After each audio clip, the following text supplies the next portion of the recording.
ایک ایسا شخص جس میں کوئی فضیلت نہ تھی، جس سے اس کا شمار بڑے لوگوں میں کیا جا سکتا تھا، بہترین لباس میں ایک خوبصورت اور شاندار گھوڑے پر بیٹھ کر افلاطون سے ملنے آیا۔ افلاطون نے اسے باریابی کی اجازت دینے سے پہلے اپنے خدمتگار سے پوچھا، کیا یہ شخص عالم ہے؟ خدمتگار نے جواب دیا، نہیں۔ افلاطون نے پھر سوال کیا، کسی فن میں طاق ہے؟ جواب ملا، نہیں۔ پھر سوال ہوا، بہادر ہے؟ نہیں۔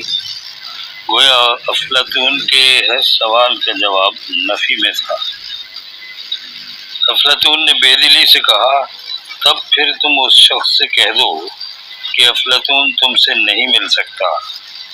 یہ مانا کہ تیرا گھوڑا خوبصورت اور شاندار ہے، اور تیرا لباس قیمتی اور پرتکلف ہے، لیکن میں گھوڑے یا لباس سے تو نہیں مل سکتا، اور جو شخص مجھ سے ملنے کا خواہش مند ہے اس میں اس کے لباس اور گھوڑے جیسی بھی کوئی فضیلت موجود نہیں۔